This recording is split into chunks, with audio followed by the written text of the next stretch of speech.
Fala, meus amigos, tudo bem com vocês? Começando mais um bate-papo aqui. Hoje eu recebo o Rubens. O Rubens está lá na Abrem. A quem não sabe, é a Associação Brasileira de Recuperação Energética de Resíduos. Então, quando a gente fala, Rubens, em recuperação energética de resíduos, é um tema ainda que precisa ser mais explorado no Brasil, você acha? Bom, primeiramente, obrigado, Ricardo, por estar me recebendo aqui. É um prazer estar como vice-presidente da associação aqui representando, né, um setor e uma coisa que para muita gente é nova e sim, é super importante a gente falar disso, tá? Eu sempre gosto de dizer que a gente não está inventando a roda, tá? O que a gente está trazendo aí para o Brasil, esse setor inteiro, que a gente vai daqui a pouco entrar mais a fundo, é uma coisa que, né, a gente está pelo menos uns 30, 40 anos atrasado, né? As usinas e os processos que a gente vai comentar aí, não só da parte de reciclagem, mas transformar lixo em energia, é uma coisa que já é feito desde a década de 50, 60 na Europa, nos Estados Unidos, nos últimos anos na China, e infelizmente, né, a América Latina e o Brasil principalmente está muito atrasado nisso, né? Mas nem tudo está perdido, a gente vai poder falar um pouquinho melhor sobre isso aí na sequência. Legal. Eu sei que, conversando com algumas pessoas, muitas pessoas que trabalham nesse meio falam que lixo não existe, né? Nada é lixo, né? De acordo com como você olha para aquilo e como você dá o destino correto para aquilo. Você concorda com isso? Eu acho que assim, é importante a gente entender que o lixo ele tem o seu valor, né? Até tem aquele ditado em inglês, né? One man's trash is another man's treasure, né? O lixo de um homem é a riqueza do outro. E de fato isso consegue, né? Isso acontece. Lógico que exige uma consciência ambiental, né? A nossa linha de raciocínio antes da era industrial era criar, usar algo, um produto, né? Um insumo e depois despejar ele na natureza. Né? Não é assim, a gente tem que reaproveitar tudo e a gente não reaproveita hoje, né? Uma das maneiras de você reaproveitar o resíduo e transformar ele em algo com valor e principalmente deixar de transformar ele hoje que é um passivo, né? O que a gente chama de passivo ambiental, né? Que está lá poluindo, degradando, gerando problemas à saúde das pessoas, ele pode virar um ativo, né? Ele pode gerar energia, ele pode ter valor agregado, que é o que a gente vai falar aqui hoje. Existem, logicamente, diversas maneiras de fazer isso, mas transformar o lixo em energia, que é o inservível, aquilo que não tem mais utilidade, em energia limpa, é uma solução bacana que a gente ainda não está utilizando no Brasil e a Brem pleiteia isso. Tá, o que falta para isso acontecer? Quando você fala que nós estamos 40 anos atrasados, né, comparando com outros mercados, mundo afora, claro que assim, a gente deduz algumas coisas, né, incentivo do poder público, a questão também de empresários olharem isso como um ponto valioso também e gerar um negócio valioso. Então, como que você hoje enxerga que nós estamos nessa situação e o que falta no seu ponto de vista para que isso aconteça de uma forma mais eficiente? Tá legal. Vamos lá, eu vou puxar alguns dados interessantes aqui pra gente. A gente tem a Política Nacional dos Resíduos Sólidos desde 2010 no Brasil, né? Faz 12 anos que ela foi instituída, que foi um marco importante, mas 12 anos depois, hoje o Brasil tem uma média de 3 a 4% de taxas de reciclagem. Ainda temos 40% da destinação final de resíduos no país vão para lixões. A gente está falando lixão a céu aberto, né? Aquela coisa terrível, né? Poluindo lençóis freáticos, realmente danificando a natureza. E o resto, né, os outros 60% são aterros sanitários, né? Esses aterros, bem ou mal, eles estão enchendo e acabam ficando cada vez mais distante dos centros, grandes centros de habitação da cidade, né? A gente vai gerando montanhas, literalmente montanhas de lixo, né? E a gente precisava diminuir esse volume, principalmente tratar esse resíduo e reciclar mais, né? Tanto é que os países que mais valorizam energeticamente, que mais têm indústrias incineradoras de resíduos, são os que mais reciclam. E isso, no primeiro momento, parece contraintuitivo. Pô, eu vou, né, incinerar lixo, eu vou transformar, vou recuperar energeticamente aquele resíduo, mas reciclo mais? Como é que funciona essa história? Então, assim, primeiro, como você comentou, incentivo, que é uma coisa que a Brem já está trabalhando, e a Brem, inclusive, surgiu por essa falta de mercado, né? Essa falta de alguém, de representatividade, desculpa, né? Um mercado que tem vontade, tem tecnologia, tem recurso, mas a gente tem aquele velho problema do custo Brasil, da insegurança jurídica. Então a Brem vem trabalhando com projetos, fomentando, a gente vem trabalhando muito próximo ao Ministério do Desenvolvimento Regional e de Minas e Energia, para quê? Para que essas indústrias, essas instalações aí que consomem, né, 1.000, 1.500, 2.000 toneladas de resíduo, que é o exemplo, por exemplo, de Curitiba, minha cidade natal, né, que gera mais ou menos isso, A gente está falando de mais ou menos 1.000 toneladas a cada 1 milhão de habitantes, né, de resíduo sólido urbano, né, não estou nem colocando construção civil, agrícola no meio disso aí, né. O que estava faltando? As indústrias e as empresas olharem para o Brasil e falar, poxa, agora vale a pena investir. Uma coisa bacana que hoje a gente vê que vale a pena é segurança jurídica, com o novo marco do saneamento, essas concessões de 30 anos abrem, né, esse momento para a iniciativa privada entrar no Brasil. Lembrando que saneamento a gente pensa em água, mas envolve resíduo sólido também, então isso foi realmente um marco importantíssimo, que é muito recente, mas a gente já vê que deu uma segurança maior. E os leilões de energia, né, que é a garantia da venda daquela energia, né, através de leilões a -4, a -5, principalmente agora que a gente está vendo aí, já tiveram 2 e a gente tem a perspectiva de vai ver mais um em setembro agora. Isso trouxe segurança porque a gente consegue ver que existe uma boa vontade do governo, houve ajuda, o trabalho da Brem também gerou resultados, né, e a gente acabou atraindo empresas aí, inclusive agora eu estava na IFAT, maior feira de saneamento do mundo na Alemanha, representando a Brem com outros conselheiros, pessoas também que são associadas à Brem de multinacionais, e o mercado internacional tem visto com bons olhos o Brasil. E o bacana é que, dando certo no Brasil, isso vai repercutir na América Latina, né? E não é só a incineração que a gente está falando, né? Recuperação energética, a gente está falando de toda uma cadeia produtiva, de você pegar o teu resíduo, você tem que tratar ele é um combustível, então você tem que separar melhor, você tem que tirar mais parte orgânica, que hoje é um grande problema que está indo para os aterros, né? Você tem que gerar emprego, não esquecer de uma pauta importante, que é a dos catadores, que é uma coisa que não parece também, mas nós estamos totalmente alinhados, né? Hoje, do 100% da reciclagem do Brasil, que ainda são níveis baixos, 90% é do catador. O catador, ele é o agente ambiental mais importante no setor de resíduos sólidos que existe, né? E depois que ele aproveita, tira, né, aquilo que na verdade iria para o aterro, não, a gente fala, opa, pera lá, dá para a gente recuperar muita coisa, né, diminuir 95% o volume daquele lixo, aumentar a vida útil de um aterro, e aquela cidade gastar cada vez menos e ainda gerar energia para a população de maneira limpa, né, deixando de emitir metano, reduzindo gases que hoje prejudicam a atmosfera, né, e o contexto do aquecimento global, isso a gente inclusive tem no quinto relatório do IPCC, né, a gente tem uma parceria hoje com o Waste to Energy Research Technology Council da Universidade de Columbia nos Estados Unidos, né, o Waste to Energy é a melhor maneira de mitigar gases de efeito estufa hoje com relação à parte de resíduos sólidos. Acho que eu estendi um pouquinho aqui, mas eu queria dar essa prévia, assim, bacana. Sim. Não, super bacana, muito legal saber disso tudo, né? E ainda mais quando a gente vê que existe inúmeras frentes que precisam ser trabalhadas ao mesmo tempo, né? E isso é muito importante. Eu sei que vocês também integram o GWC. Como que funciona essa parceria? Vamos lá. O GWC é a parte global, né, desse Instituto de Nova York, do WTRT. É assim, eles criaram o maior centro de estudo de Waste to Energy nos Estados Unidos algumas décadas atrás e começaram a querer replicar esse modelo em outros países. Então, hoje tem na Alemanha, na Colômbia, na China, na Índia, está expandindo para outros lugares e alguns anos ele veio para o Brasil. Nós tivemos contato com eles, falamos, olha, a Brem está defendendo a mesma pauta que vocês do Brasil, a gente precisa de apoio, respaldo, né?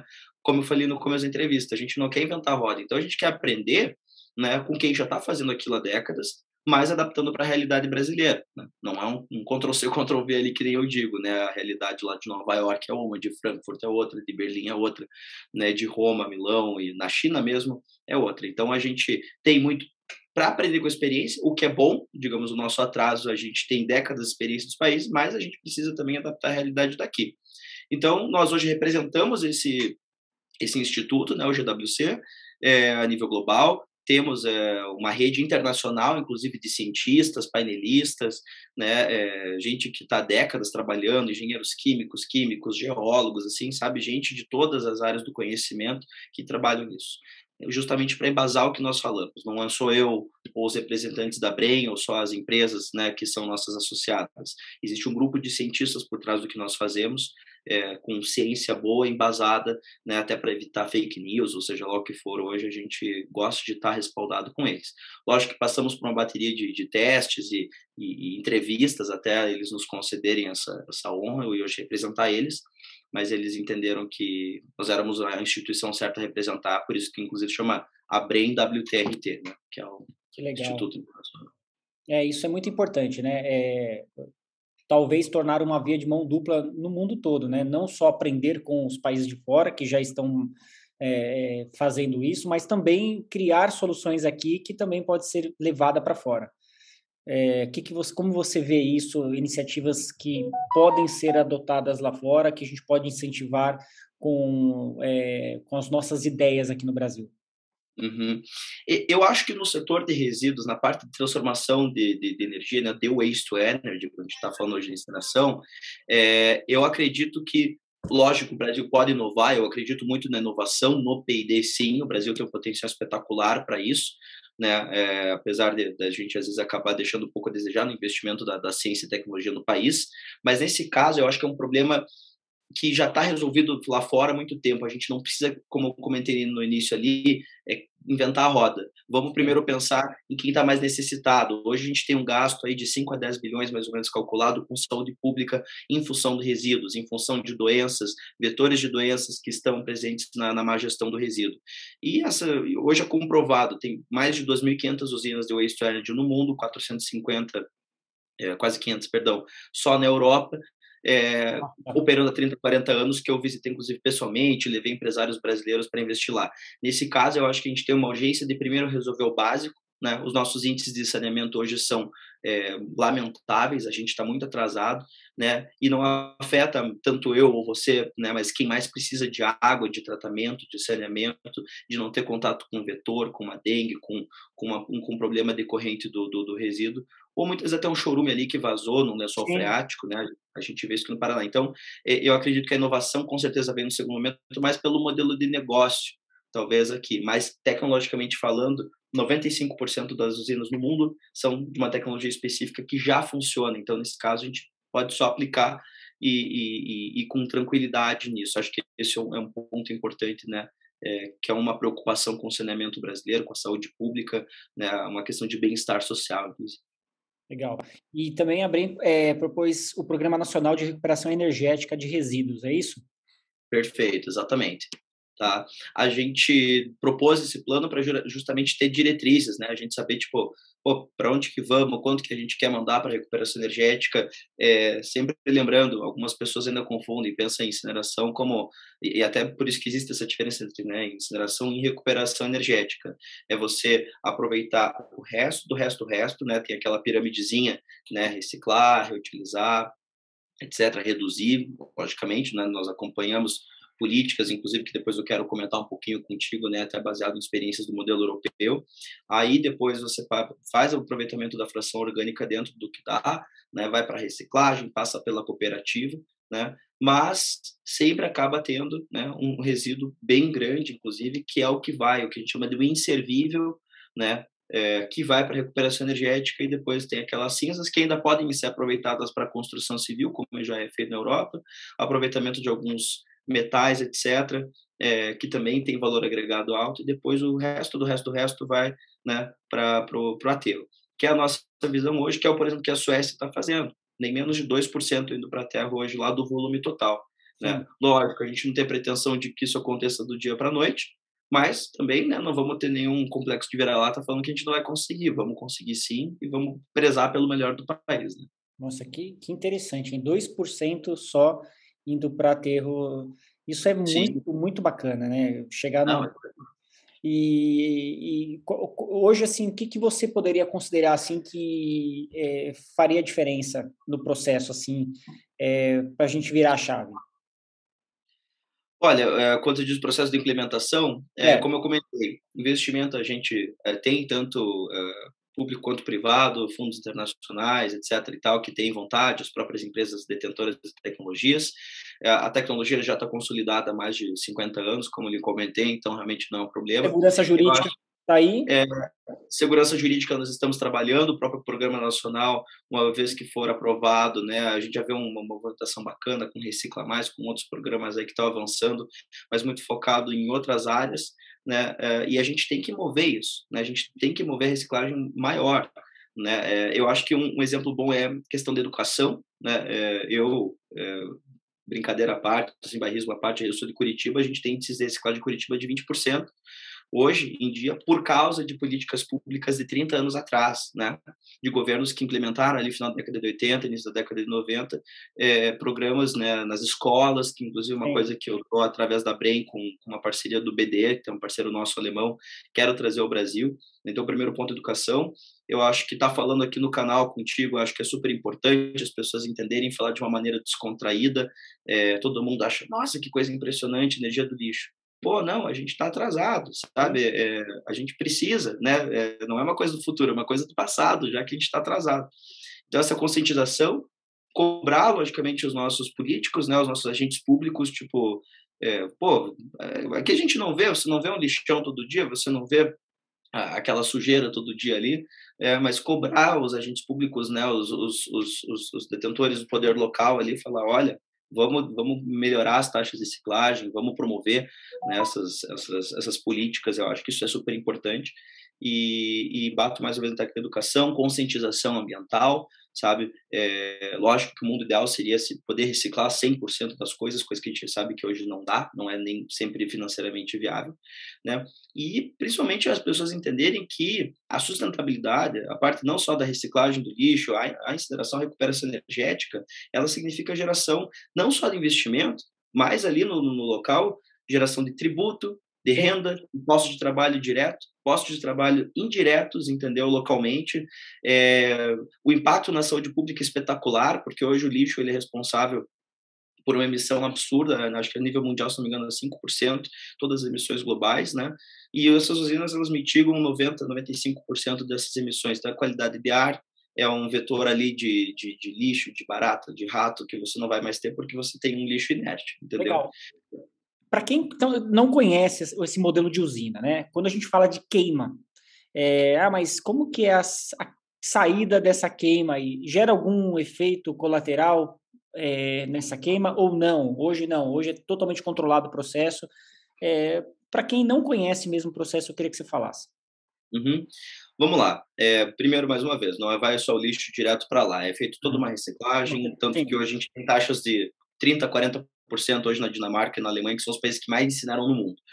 2, essas usinas, para você ter uma ideia, é que a gente está sem imagem aqui agora, mas posso compartilhar depois aí até para você mandar para o público que quiser dar uma olhada, e isso tem no site também da Abrem, tá? Essas usinas, para você ter uma ideia, quando você passa na frente delas, você nem lembra, nem imagina, às vezes, que é uma usina de lixo, tá? Então, o lixo vai lá, o que não é aproveitado mais, sim, é um processo de combustão, fechado hermeticamente, que a gente diz, totalmente vedadinho, isolado, né? Não tem nenhum contato com o ambiente e tem filtros de última tecnologia hoje, tá? É um processo que foi desenvolvido durante décadas, né? Legislação da União Europeia hoje que são extremamente altas, né? Legislações que não pode ter uma partículazinha a mais ali que para a usina, entendeu? Então, inclusive as usinas são os pontos mais cobrados hoje, né? Mais controlados. Então, como é muito controlado, a rigidez é muito alta já. Não é à toa que também existem, né, mais de 500 usinas na Europa. Elas ganharam a confiança da população desses países nos últimos anos e realmente, até não tem um vídeo aqui para mostrar para você que a gente fez agora a nossa viagem na Suíça, mas a gente foi até uma chaminé e a gente podia cheirar o arzinho saindo da chaminé que não tinha no meio da Suíça, entendeu? No meio da Suíça, quer dizer, poxa, essas usinas elas estão no centro de Paris, de Berlim, de Estocolmo, de Nova York, na China, sabe? Não tem muito segredo. Ao contrário, né, de outras soluções aí, um aterro, um lixão que você não quer nem saber perto da tua casa, porque é uma coisa que, né, aquele cheiro horrível, aquela coisa, gente necessitada pegando lixo do chão, criança, vetor de doença. A gente está falando aqui, acima de tudo, de dignidade. Eu acho que isso é muito importante, tá? Então, eu confio. E se puder mostrar o vídeo depois, eu mando para vocês. Quero sim. Vamos colocar aqui, enquanto a gente está falando, a gente ilustra aqui o vídeo. Rubens, muito legal esse bate-papo. E quando você tocou no assunto educação, eu acho que realmente é o primeiro ponto de todo esse motor, né? Para chegar onde nós queremos, é a educação. E eu lembro de alguns pontos que aconteceram, né? Lembra da história do cinto de segurança? Quando não tinha multa, ninguém usava, né? Talvez criar alguma coisa que se a pessoa não reciclar, não organizar o lixo dela, mexer no bolso dela. Talvez isso vai alavancar o processo de uma forma mais rápida, porque a gente vê que tem muita gente que não está nem aí, não quer nem saber, mistura o lixo, faz tudo. Agora, você imagina se todo mundo realmente separasse o lixo certinho, todo organizado, Sim. né? Já seria um grande passo para empresas começarem a investir mais e chegar no ponto onde a gente quer. Com certeza, com certeza. E eu acho que assim, a conscientização ela começa através das crianças, principalmente, sabe? O programa que a gente teve aqui no Paraná, eu lembro que eu era criança e estava lá separando lixo que não é lixo, aqui, né, do Curitiba e tal. Isso tem impacto muito grande, muito positivo, assim, sabe? Essa conscientização, porque a criança hoje é o cidadão do amanhã, então, e vai impactar a família, vai cobrar da família, do pai, da mãe ali, sabe? Vai saber separar, então isso é muito bacana, eu concordo com você. E lembrar que lixo não é um problema que é só do Estado, não, lixo que você gera é um problema teu, né? Tem que ter essa conscientização, entendeu? Sim. Para quem está escutando a gente aqui, para a gente dar ideias de números, assim, uma usina dessa chega a gerar quanto? 20 megawatt? A gente está falando aí mais ou menos nessa faixa, tá? Depende, logicamente, da quantidade de resíduo que você está processando ali, mas Uhum. vamos dizer que na faixa de 1.000 toneladas, 800 a 1.000 toneladas, conforme o poder calorífico do resíduo, né? Conforme, por isso que eu falei, quanto melhor triado, menos orgânico, menos umidade, maior o PCI dele e, consequentemente, maior rendimento da usina. Mas vai ficar nessa faixa aí, uma usina de 20 megawatts, né? Com um fator de capacidade altíssimo, a gente está falando de 90%, 95% de fator de capacidade aí, tá bom? Legal. Bacana. Isso é muito bom. Isso é um número bem interessante comparado com outras fontes energéticas como solar, como eólica, né? Então, uma usina considerada. E E dentro do centro de carga, né? A gente está falando de um fator de capacidade altíssimo no centro de carga, dentro de uma cidade, por exemplo, né? Isso exatamente. Um metro quadrado reduzido. você não tem uma térmica numa cidade hoje, né? Assim, de tanta capacidade, assim, né? É difícil, né? Lembrando que, assim, nós não nos vemos como competidores de uma solar, de uma eólica, não faz sentido, né? A Waste to Energy, ele tá Complementar. numa complementar, total, assim, sabe?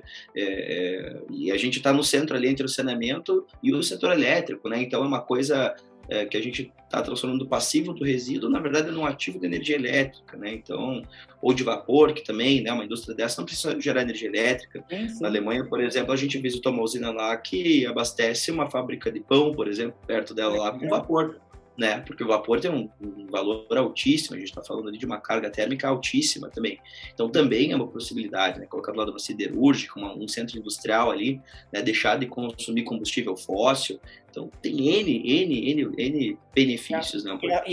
A facilidade, como você falou, da proximidade, né? Disso estar próximo à carga, né? Sim, sim, sim. Até porque na tua logística do resíduo, você não quer isso, uma coisa que a gente tem visto aí nas cidades que tem em Curitiba. Pô, não tem mais onde botar lixo aqui. Vou botar 10 quilômetros, acabou lá, boto mais 20, 30. Hoje a gente está com resíduo aqui indo para 40 quilômetros, ida e volta. Aí você soma isso ao custo do diesel, as emissões do diesel, do caminhão indo e voltando centenas de vezes por dia. Pô, pera lá, né? Como é que faz isso? Então, toda essa emissão global pode ser reduzida a 22, 3 quilômetros do centro, né? Usinas colocadas na cidade de maneira estratégica, não se nem sente.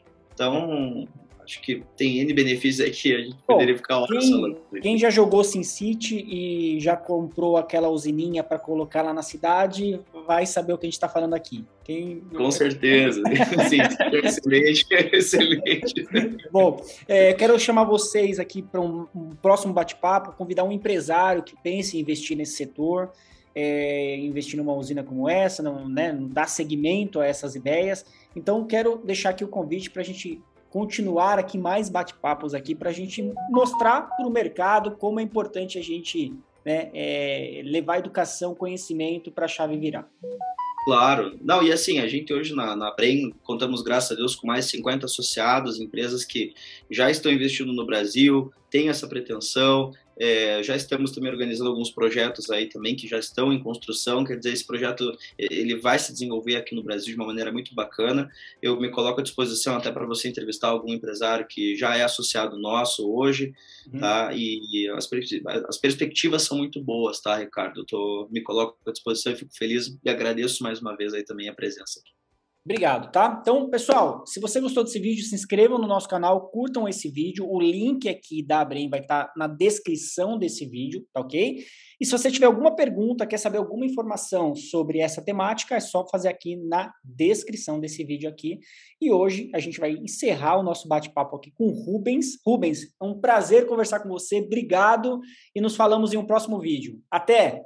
Foi meu. Obrigado, Ricardo. Até mais. Tchau, tchau.